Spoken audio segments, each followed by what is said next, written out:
Hello, welcome to another episode of Constitutionalist Podcast. I am your host, Joseph M. Leonard. That's L-E-N-A-R-D. It looks French. It's not. It's Leonard without an O.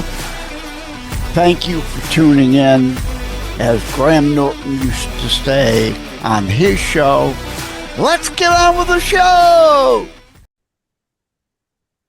For those looking on the 5 behind-the-scenes video channels, sneak peek videos, you will see, first let me say, this is a cheat intro again, kind of like I do on Saturdays if I'm presenting a video exclusive from prior, the same cheat. You'll see the same or hear on the 40-ish audio-only platforms, this same mini intro, but I am wearing the Book of Kennedy Project Carpe Diem book shirt because welcome to Books/Authors Week, just 1 week, for April of 2026. Prior, I had Books/Authors Weeks this time to get caught up on some back interviews of authors. I'm doing a singular Books/Authors Week for April 2026, Monday through Friday. Also, I want to say at the end of each episode, I will tack on one of my newer, more recent Suno created songs. If you remember, my dad, Ted Leonard Jr., the Polka Kings, tinyurl.com, the Polka Kings, to see that tribute page to him. He had a record deal. I used to write and record music the old way, get out a piece of sheet music and write out the actual song on the sheet music, the chords, the notes, the lyrics, but all my equipment's been long sold off, but thanks to Suno AI music system, I'm back to writing lyrics and releasing music again. Thank you, Suno. So each day, Monday through Friday of Books/Authors Week 2026, April, I will tack on a Suno-aided created new song from Joseph M. Leonard, JLenardDetroit on Suno. So thank you to them, and I've already delayed things, so without further ado, let's get to an author. Joining me today will be Richard Walsh. In his Podmatch bio, it says, Sharpen the Spear Coaching. That, to me, caught my eye. And indeed, Christian speaking, iron helps forge iron. If I could, it's always, why does this always happen? I hit record and the brain and the mouth don't want to work. So I love that. Indeed, sharpen the spear in a figurative sense, not a literal sense. Well, he's not joined the program yet. I'm recording this a little early because you all know me. I can't pass the jokes. So I was going to ask him if he's related to John Walsh, America's Most Wanted. John, who lost his son at early age due to crime, so he helped produce and starred in America's Most Wanted, which helped bring people to justice. But I was going to joke with Richard Walsh, are you related to John Walsh? Well, I'm recording early before Richard even joins because I want to do a little rant about John Walsh. Now, I still feel horrible for him. I can't imagine losing the son the way he did and having to deal with that. As a Christian, wanted some good to come out of that bad. Sometimes bad happens to good people. And hence the America's Most Wanted, to help get justice and get criminals off the street, to protect other people's children. But I wanted to mention his Omega XL commercials. Full disclosure, fibromyalgia is one of the many health issues I have. It flares up on and off from time to time. So I take Relief Factor. I'm on disability. Medicare doesn't cover it. So I take it as I can when the fibro flares up. I can't afford the out-of-pocket to take it twice a day, every day, 365 days a year. I wish I could, because yes, it does help. Omega XL, does it help joint pain as John Walsh advertised it does? I don't know.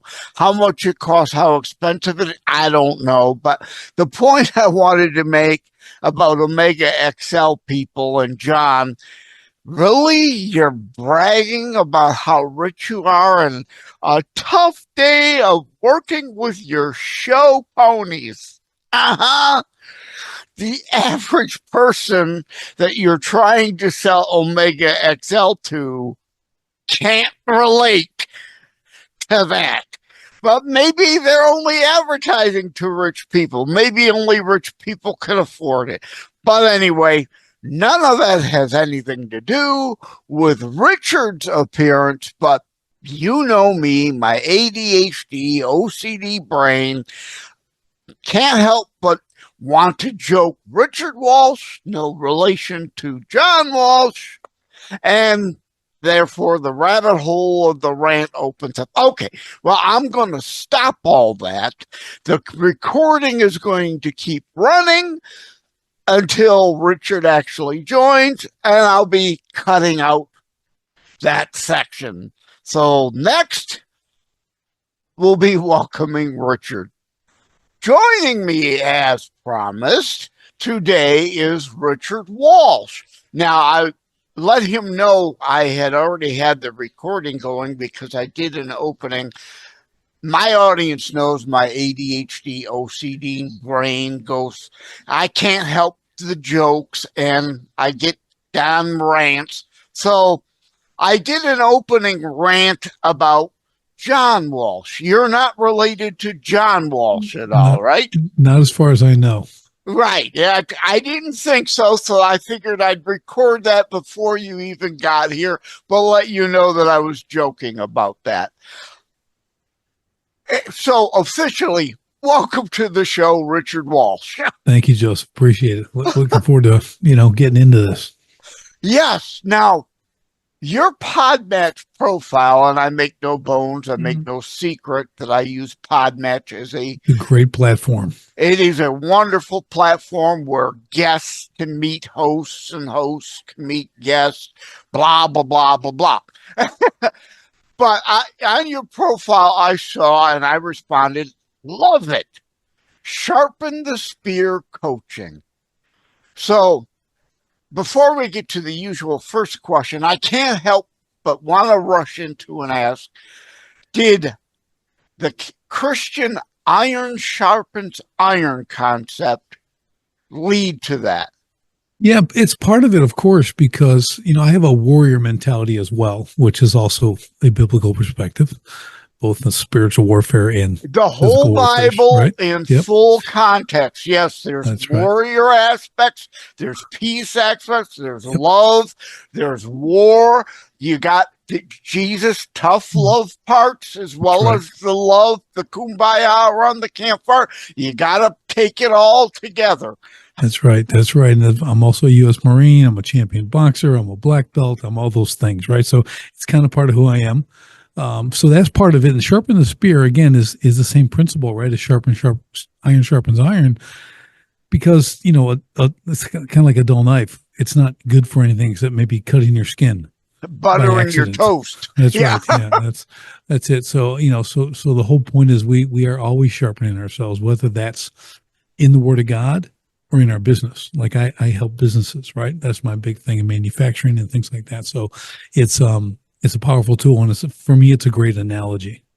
Yes. Now, we should all be wanting to sharpen ourselves mentally and physically. But sadly, there are a lot of purposely dull people who aren't interested in being better people. And it's in part what Jesus said, I discussed many times on my show. The poor will always be among you. That's not an economic statement. It's not a government statement. It's a human nature statement.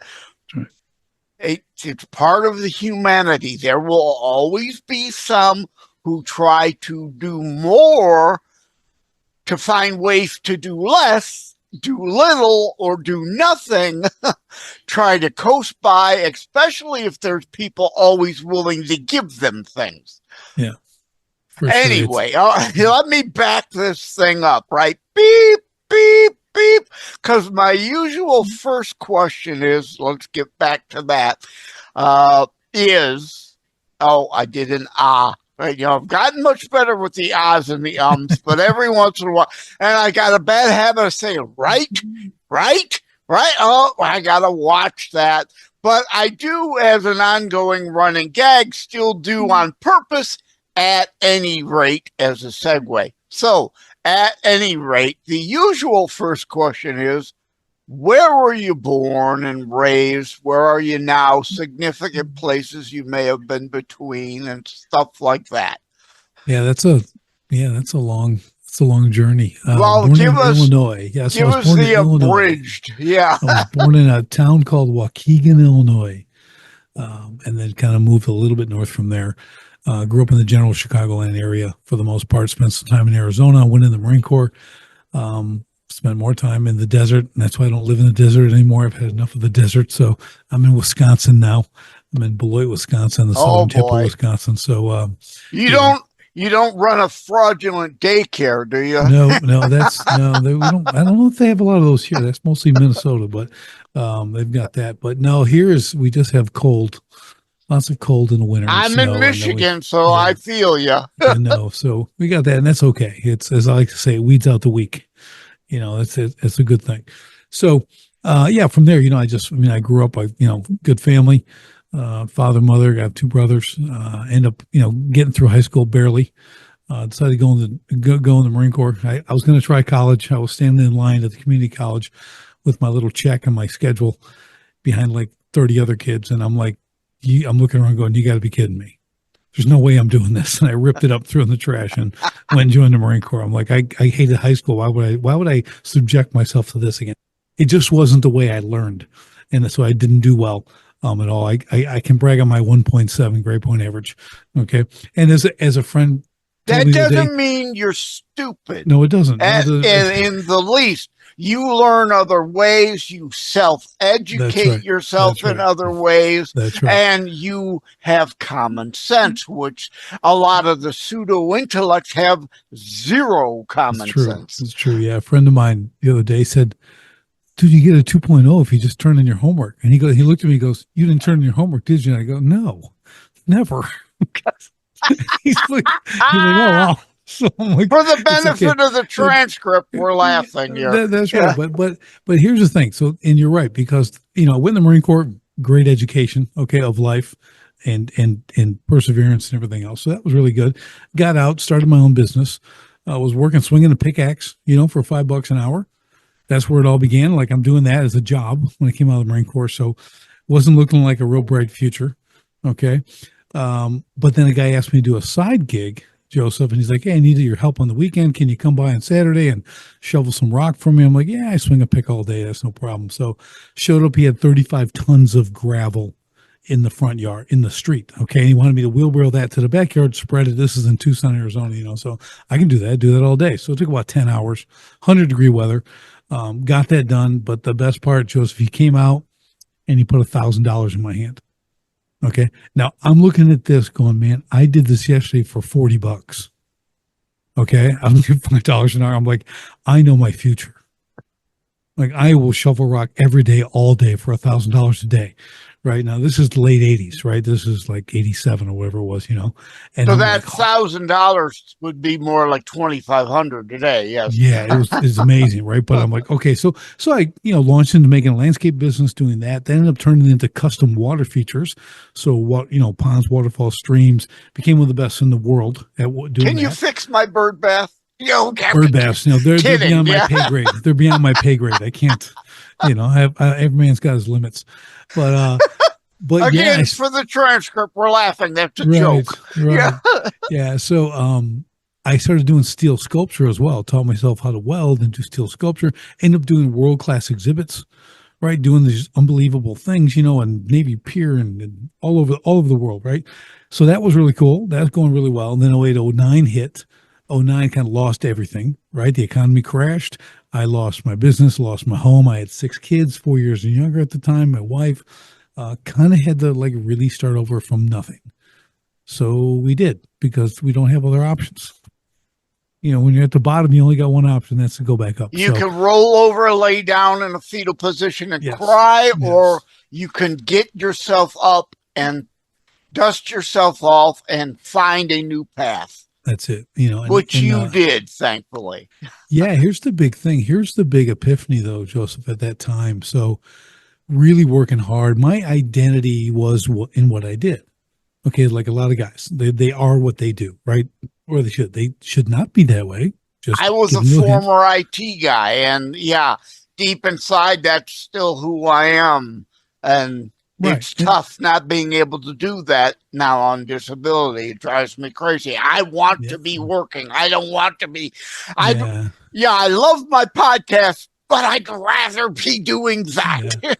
Yeah, well, I'm the number one pond builder, sculptor guy, all this stuff, and then everything's kind of collapsing around me. And there's a couple of things. First thing is, when what you do is your identity, you make a lot of bad decisions because you want to keep that alive because it's your identity. And that's what happened to me. Started making a lot of bad decisions to keep the business alive, even though in one day, November 5th, 2008, I lost $500,000 on that day. People just canceling contracts because the election just happened and everyone was terrified on what was going to happen, and nobody was spending money on anything. It was wild. If you're around there, right? You had the whole housing thing and all that stuff. So it was crazy. And I hung up the phone at the end of the day, Joseph. I'm like, I looked at my office manager. I'm like, I think it's over. Like, how are we going to recover from this? And it just kept going off the cliff from there. So I woke up one morning and I'm thinking about my 6 little kids. Okay. Again, 4 and under. And I'm like, they really don't care what I do for a business. They don't care how many trucks I have. They don't care, what kind of house we live in. They care whether you can feed and clothe and house them. Yeah. Well, yeah. Or no, they cared if I was around. I came in the door, they'd all, run, crawl to me, do that whole thing, saying leaving. One day, my 4-year-old was chasing my truck out the driveway crying. And I just kept going, because I got to work, do that whole thing. So the epiphany was, and God really opened this kind of window to the future. It's like, Richard, you stay on this path. All your kids they're going to have failed relationships, broken marriages. Okay. Maybe they'll be okay at business. Probably not, because I was kind of failing. Right. But they only do what they see. You can tell your kids more is caught than taught. Right. That's the whole deal. So I'm like, man, I got up out of bed, walked in the office and said, we're done today. Shut it down, went to my construction yard, told my guys, had my last cup of coffee with them. And I'm like, guys, I can't do this anymore. I'm not doing this. I'm not going to be known for what I am. So I literally then went back home, had a bonfire in the back, and burned all my uniforms. I burned everything. Said, I'll never be owned by my business again. I'm not going to serve it. And I did that. And to this day, so it's been like 17 years. I haven't built a water feature or done a sculpture in 17 years. Asked to go back. Nope, I'm not going to do it because I'm not going to get pulled back into that. I just wanted to go on and make a different, I had to be, how can I be around for my kids, right? How can they be there? Because we wanted to homeschool them. I want to homeschool them all the way through. I got 6 kids, right? So I'm like, well, how am I going to do that? So from a business standpoint, Joseph, I had one thing as I trying to figure out what I'm going to do. I love training. I'm a fitness guy and boxer and all this stuff, right? So I said, well, I'll open a gym. First I was a trainer at a gym, like an Anytime Fitness, became trainer of the year in like no time, right? So I'm like, well, as an entrepreneur, that means I got to open a gym.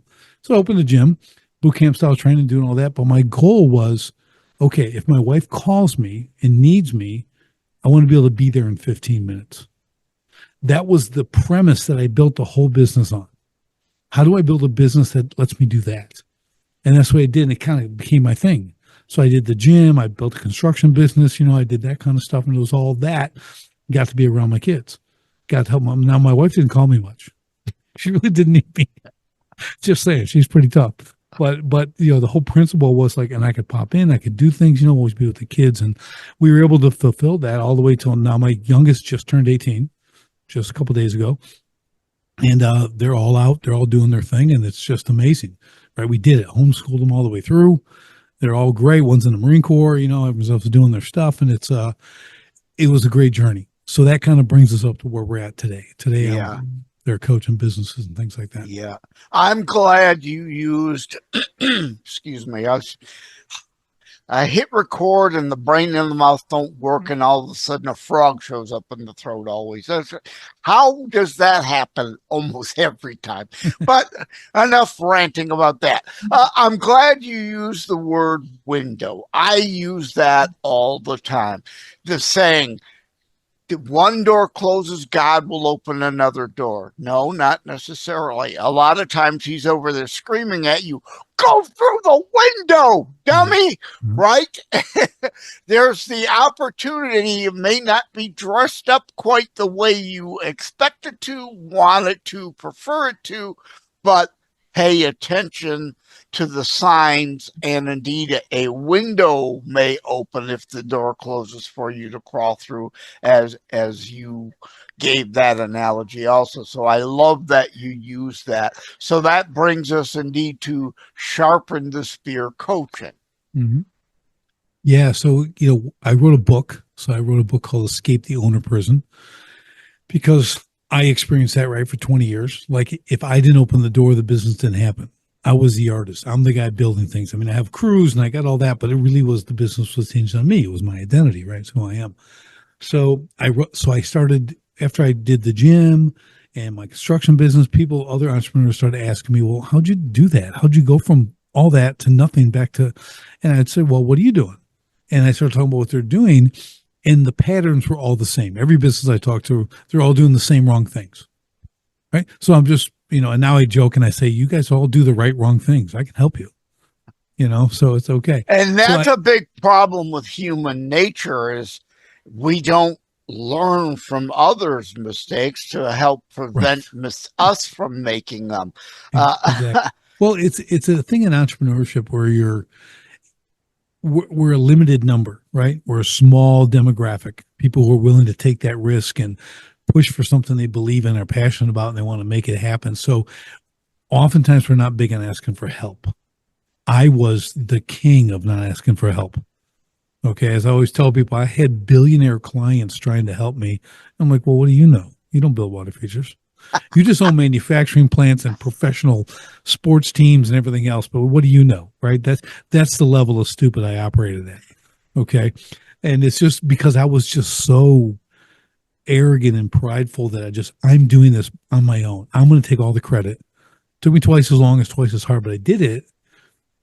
But again, that identity aspect and the humility that God brought, just taking everything away, which I tell people, I go, that's the only thing that could have happened. There was no saving the business. Like, if I didn't lose everything, I could have never been where I am today. This is what God does. Sometimes it takes that. Exactly. It's it's what they say. God can't put anything into a closed fist, right? If that hand doesn't stay open, if you don't let stuff come and go, okay, God can't help you. He wants to help you. He might take that out and put a bigger thing in there, right? You're faithful in the little, well, he's ready to give you the much, right? But if you're holding on to the little like it's a death grip, okay, you have no room for the much. Right. So you're impeding God's will for you, right? His plan for you. So it's really important. That's well put. I like that. Now, what is the name of the book again, so I can write it down? I didn't Escape the Owner Prison. Escape the Owner Prism? Prison, like the prison. Bars. Yeah. Okay, that makes sense. Because that's what a business can be for most people. They don't define it that way, but it's a prison. You know, you're told what to do, when to do, even though you think you're your own boss. You know, you don't have control of your time. You're at everyone else's disposal all the time. I mean, it's far worse than being an employee if you let it, if you don't understand what you have to do to correct that. So, yeah, my big thing was really how do I help people not make that mistake? Take 20 years to figure it out. Okay, because what people do, Joseph, is they work really hard the first 2 years, and you have to. There's no secret sauce to not work really hard your first 2 years, wear a lot of hats, get this thing off the launch pad. Right. Totally Most okay. businesses fail within the first three because 3 they may have missed some of the work they needed to put in. Right. So what I found was that's all good. They're working hard for 2 years, but then next thing you know, 10 years has gone by and they've repeated the first 5 times. That's the hamster wheel, right? That's the prison. They're still doing everything. They haven't delegated. They haven't built systems, haven't done processes. They don't have a true vision of where they're going, what they want, how long they want to do this, how much they want for it when they get done. They don't have any of that. They just have, I'm making a little bit more money now. And look, I have trucks and I have this and I have that and this. And they have things. They don't have time, but they got things. Okay. So they missed their kid's first soccer game, you know, never going to get that back. Okay. That kind of stuff is all gone, right? All because you're working for that freedom that you never get. Okay, so that's the trap, right? That's the prison. So again, I got that book out. It became a bestseller, which was awesome. I was helping a lot of people. I was coaching people, starting to really kind of create programs for them and really turn their businesses around. And I started to realize, I go, you know what I'm really doing? I'm saving families. I'm saving families because a business, I can give it a label. I can call it. It's like a mistress. It wants to be with you all the time. It wants you thinking about it in the middle of the night. It wants you showing up early and leaving late. It wants you to leave your family for it.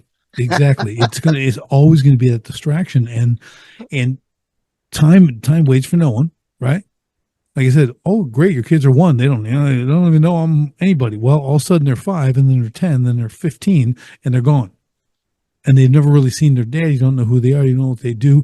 They don't have memories. And you've done all this for them. You didn't have the important dad figure, right? The priorities to be the good example to help shape them as humans. Right. Yeah. Because again, more is caught than taught. Yeah. So, I love that you use that phrase. That's great. Yeah. What you're going to see as they grow, and if they get married, great, and they have kids, you know what you're going to see? You're going to see you in them. They're going to do the same thing. They're going to, unless they intentionally say, I'm not going to be like my dad. I'm going to be around for my family. Yeah. But like that all the sounds Harry good. Chapin song, right? Cats in the Cradle yeah, comes to mind. A great song. Yeah. And we all need to learn. Now, my ex-wife and I never had any kids, so I never had any of that issue or situation. And of course, I look back, and at times I'm glad we didn't, because now I don't have the money to help raise them on disability. But my life is lacking for that. Yeah. Children are a blessing. I mean, it's Psalm 127, right? I mean, blessed is the man's hand who's, they're like arrows in the hand of a mighty warrior. Blessed is the man whose quiver is full of them. Now that's cool. All my kids are arrows, but you know what you got to do with your kids, right? You know what you do with arrows? They don't do much in the quiver. You got to send them down range. Okay. And a lot of people have forgotten that today. Why is your 30-year-old living in your basement? Okay. We launch arrows. You said it, not me. Yeah. Well, I'm just speaking real. It goes back to, like I said earlier, the poor will always, human condition, human nature, especially if we allow them to be lazy, and Atlas shrugged, right? More and more people wanting to climb in the cart, and less people able to pull it. Yeah, it's I think personally in our country, in the U.S. alone, probably worldwide, but really here, the biggest plague is fatherlessness. Okay, there's no role models. There's no men in the home. Yeah, the whole cultural Marxist destruction of the family. Yes, exactly. So there's no nuclear family. So there's no role model. So you have young, angry boys growing up who become angry men. Okay. And they're purposeless, right? They just drift. They have nothing, they're playing video games all the time. They're doing whatever they want. They don't want kids, or even on the lighter side, they have, and I don't care what people think. They got their little fur babies and their cats and dogs and strollers, and they're pushing them around like they're human beings. And they have stickers on the car that say, "I'm a dog mom," and all this. Like, a dog mom? Put the two together. So you're a dog. Are you a dog? Is that what or is, I'm confused here. Like, and then they get all ticked off at you, and that's okay. But I'm like, your priorities are so screwed up. Okay. You're unwilling. And I've been seeing some strong Christian believers that I wouldn't bring kids into this world. And I just look at them and I go, what are you talking about? That's like one of the biggest things that we can do. Again, back to the arrows. If you're not going to raise up children in the way they should go from a biblical worldview and then send them out, how are you going to change anything? Your cats in the strollers, they're not going to change the world. Okay, your little fur babies aren't doing jack for the world. You are denying the Great Commission. They may help with stress at home at times. And full disclosure, I have cats, but I wanted kids. It just didn't happen. It's not like, well, you're saying those who are avoiding children like the plague for some reason. Yes. Yeah, I mean, let's be honest. Our birth rate replacement rate is under 2.1 in this country now. We're getting as bad as Europe. Well, I like to say, there are 8 billion people on the planet now. I don't buy into the Georgia Stones overpopulation, blah, blah, blah, blah, blah.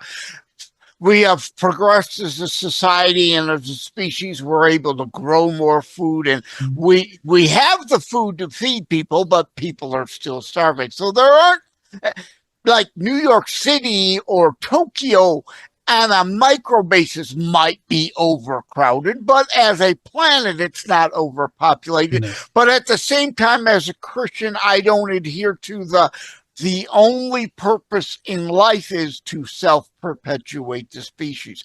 I don't buy that. If we want kids, if we're able to take care of kids, which at one time I was, but we just never had the kids, then that's great. That's wonderful to be part of a fulfilled life. But if you're not ready, if you yourself never really grew up, if you cannot afford the kids, don't bring a kid in the world, because that's not the only meaning to life, in my mind anyway. Yeah, it's if you look in the Bible, how many women were suffering from being barren? Right? It was almost considered a curse, right? They were looked down on, everything else back then. What I'm saying today is, and again, to your point, I'm not ready. I'm not mature. You're never ready. You're never ready. Well, I guess that's true. Yeah. Never ready. And until you are, okay, if you're going to wait till you're ready, you're never going to have children, because you want your time, and it's all about you. It's total vanity. Okay. Oh, that's self-reflection, full disclosure. I didn't get married till I was 36. My wife was 23 when we got married. So at that time, indeed, it was then all about her and the nice toys and the nice vacations. And, we'll get to kids eventually, but then I got sick and I couldn't work anymore. And then all that went out the window when she decided to move on. So I'll give you my story. Okay. So I was 34 when I got married. My wife was 25. 5 years goes by. Similar situation. So 5 years goes by. We're having trouble conceiving. So say, hey, let's go in the foster care program. Maybe we can help some kids. Maybe we can get an adoption. We can do that. So we do that. We'll wait 6 months. We're going through classes, doing all that. Got a little baby boy, shows up 1 day old. Okay. Oh, great. Okay. Now we'll do in vitro. We did that. We had the baby girl 9 months later.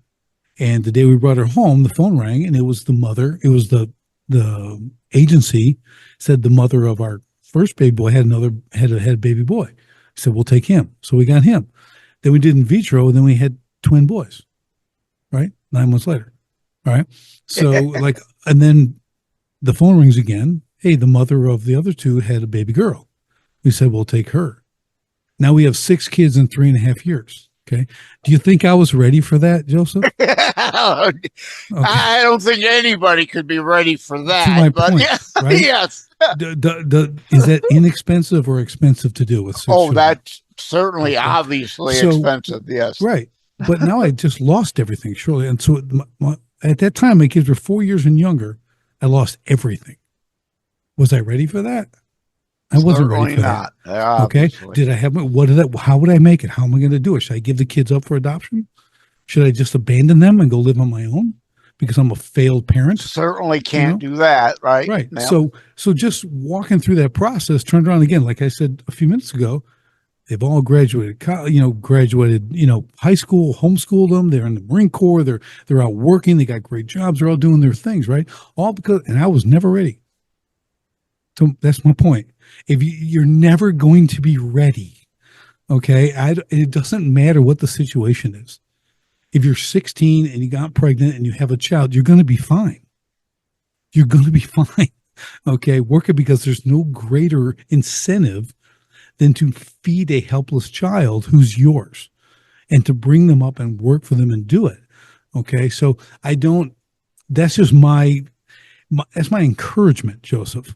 Like people are like, they're so like, everything's got to be perfect. What world do you live in? Okay.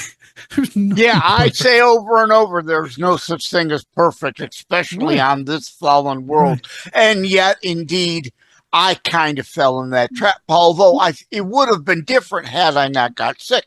I do think we would have had children, but indeed, I was in that trap of waiting, wanting my wife who grew up somewhat poor to have things and be able to do things before we had a kid. And then my health went bad and threw it all out the window. Yeah. So think of this, like, again, wasn't until I was 34, right? Like I met my wife and like 3 months later I proposed and we're married 6 months later and our story is similar. So, but the thing about that was I'm building the business. I was focused on me, make the business. So now I met my wife and she comes in and everything's great, making a ton of money. So here's just a business view. Okay.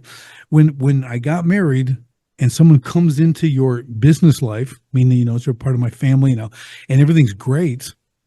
Okay, that's easy. That's nice, right? But then jump ahead a few years. What happens in 2009, right? So 9 years later, we have nothing.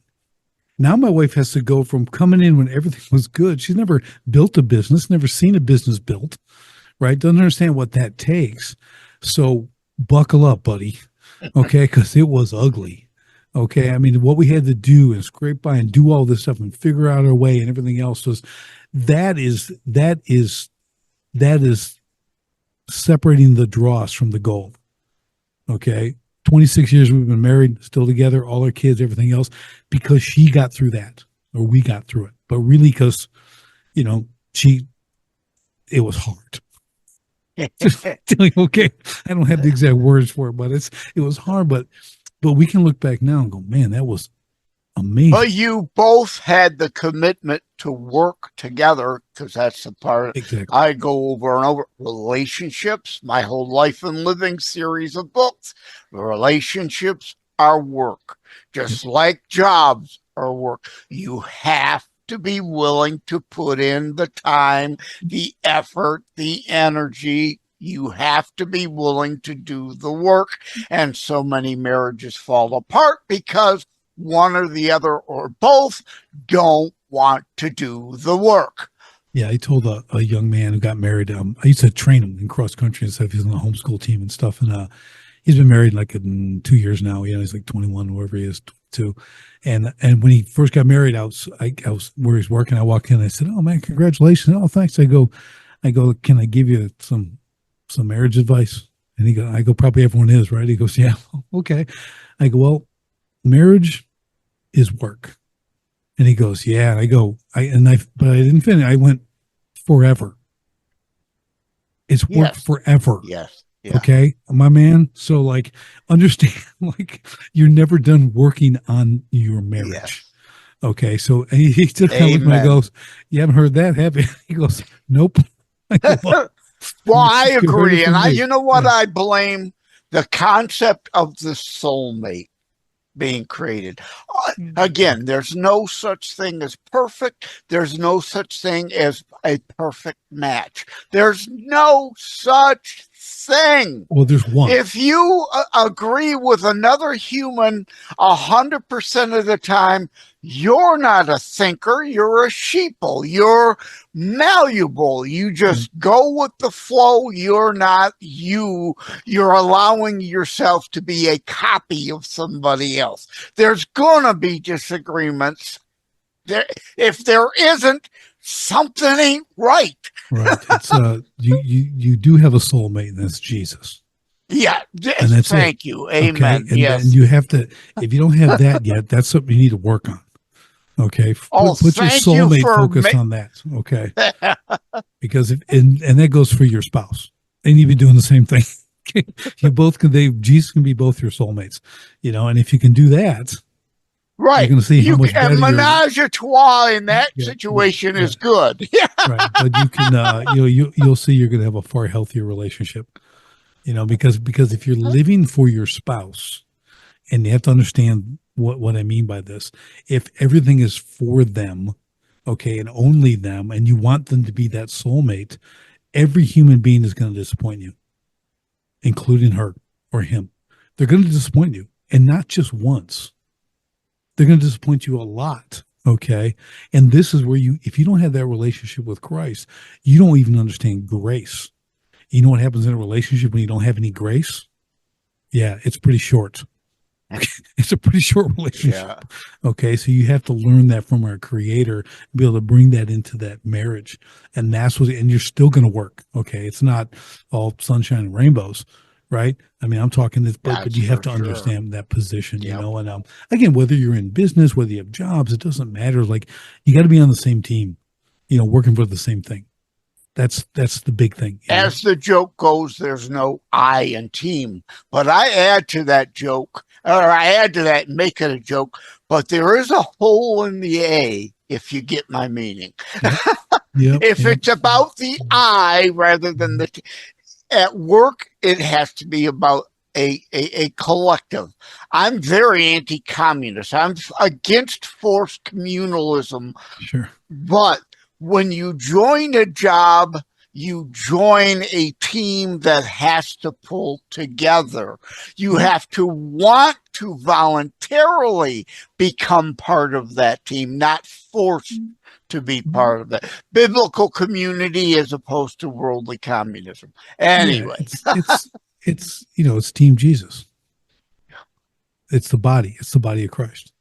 Your church, that church, them, all Christian, all true believers. We're a team.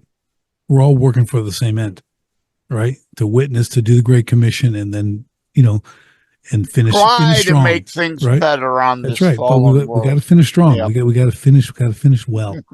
A lot of guys, a lot of men especially, I talk a lot about this with guys and stuff too, and my men's ministry and everything. It's just, you're not finishing well. Right? You started out kind of good, then you went kind of wonky, but now you got great gangbusters at the start. But there are none so righteous as the newly converted. Right? That's the same. Yes, but you got to finish well. If you're all ending up in the in despair, and you're broke, and you're divorced, and your kids don't talk to you, and all that stuff, but you thought you were this amazing person who worked out a lot, and you were fit, and you made a lot of money, but your whole family life is absolute shambles. You're not finishing well. Yeah.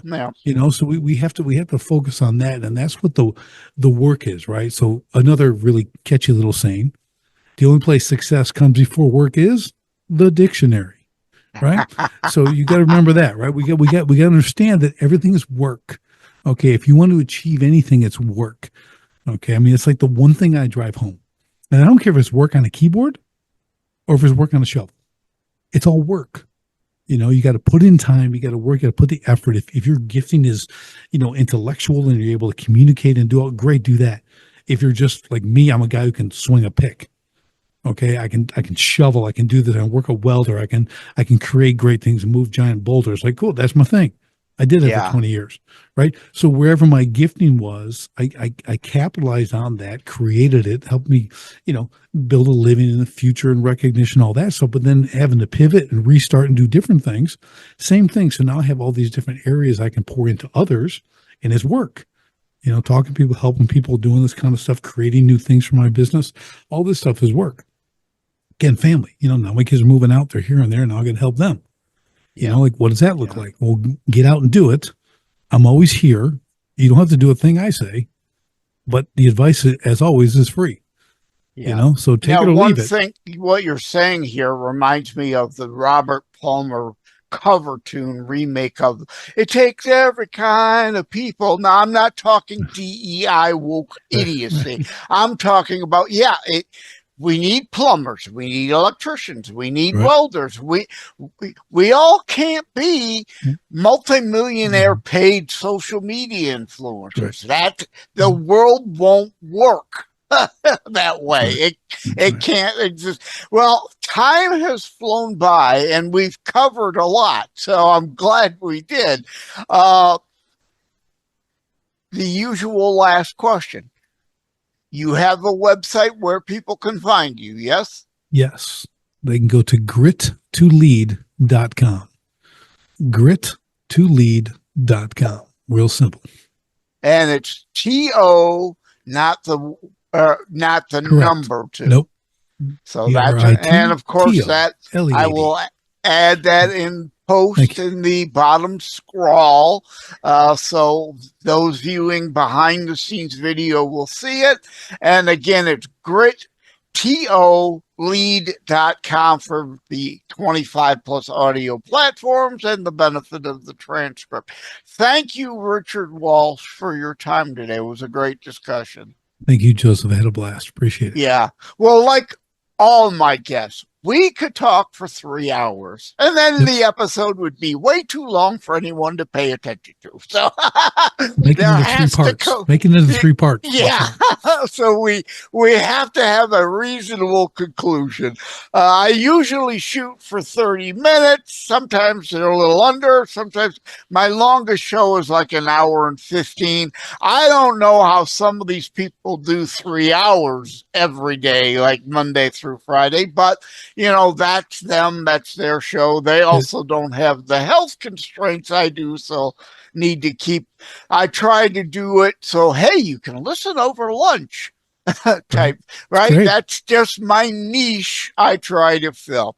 Anyway, we hit the good points that needed to be hit, so we're good. I think so.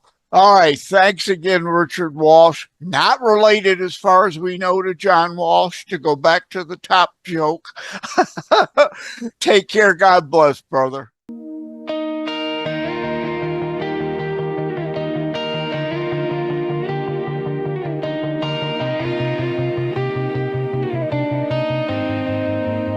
Iron sharpens iron,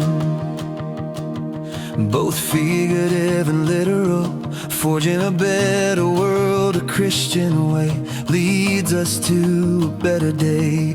Got a Bible on the table, steel sparks on the floor, hammer ringing in the distance, while your words cut to my core.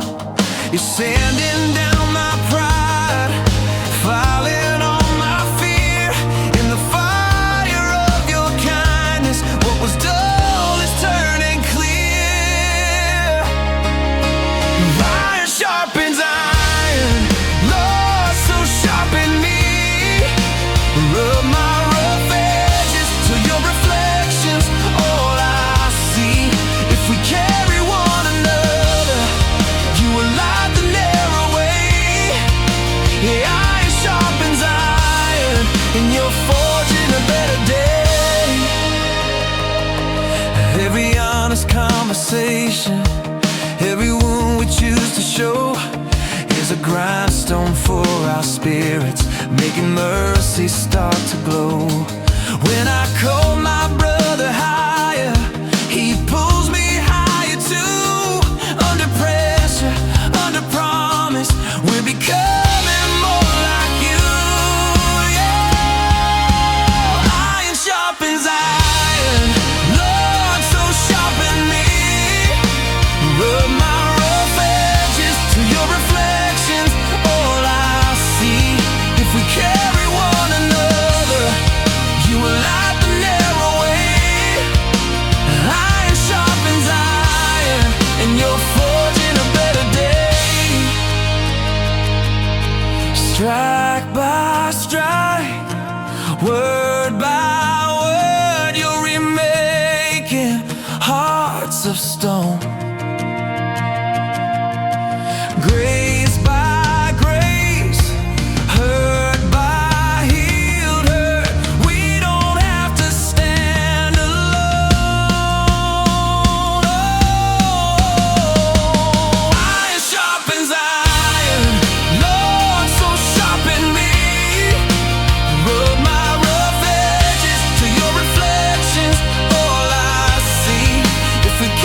only thing necessary for evil prevail. What they say, good peoples do nothing, doing nothing. The state with most today. The world keeps turning, a dark, strange place. Good folks are yearning for a saving grace. The ship has sailed, they say, on a troubled tide. But what do you do today with nowhere to hide? Questions I've been asking in all my writings. What's your move? Just what about is it you're willing to try to do? Evil prevails when good just sleeps. Light sometimes fails while the darkness creeps. What are you doing now? Tell me, how will you take a bow for all to see?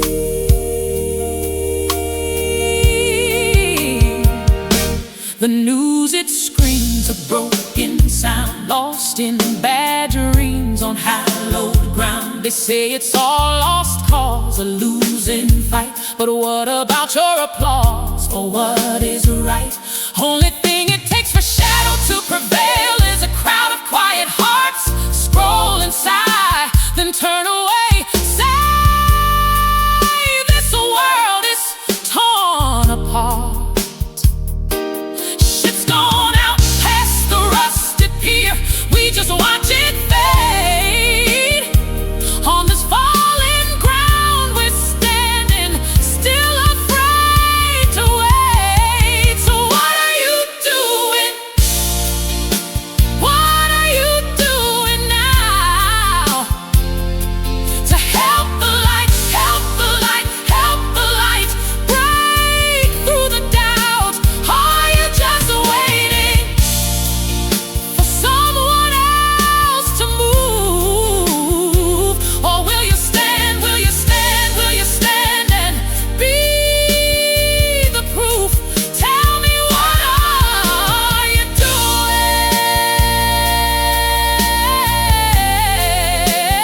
What are you doing?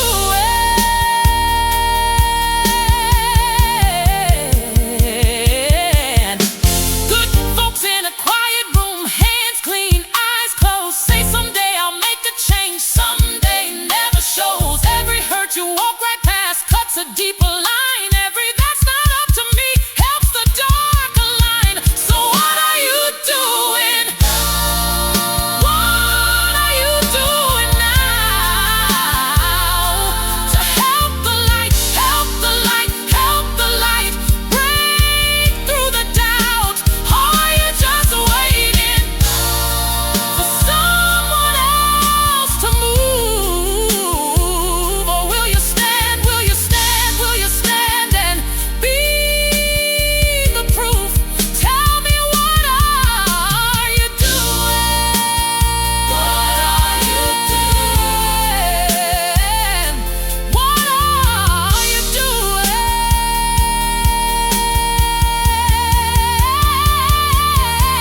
It's a hard, hard question. Looking back at you, yeah, in the mirror, in the silence, you already know what's true. If you're breathing, you're required to answer with your life. Every minute that you're given takes a side.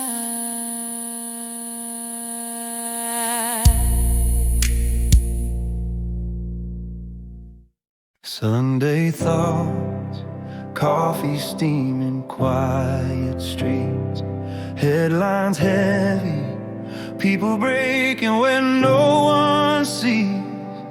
So I lift their names up, every burden I can't fix, let it rise like incense, every hurt into your hands. I'm sending thoughts and prayers to heaven, over every broken heart, every family, every soldier, every shadow and this scar.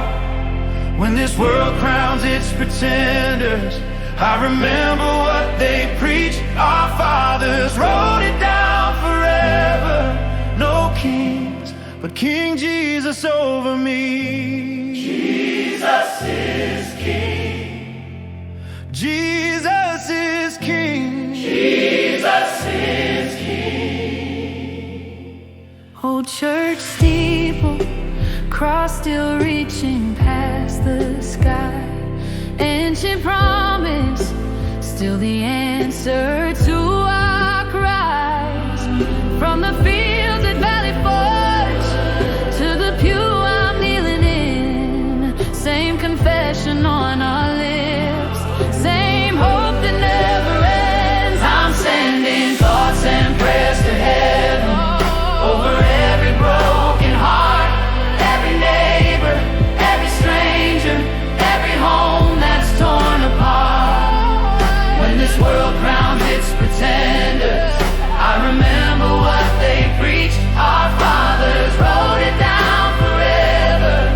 No king, no king, King Jesus over me. Jesus is King. Jesus is King. Jesus, oh, you reign. Oh, you reign. Our USA foundations, our Judeo-Christian beliefs, and our republic decree. No king, but King Jesus over me.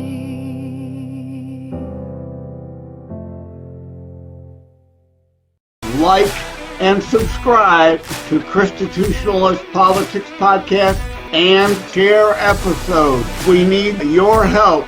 Thank you for having tuned into another Constitutionalist podcast show. I really appreciate that you stopped by. Again, please like, share, subscribe. We need you to help spread the Constitutionalist movement. Thank you again. Take care. God bless. Love you all.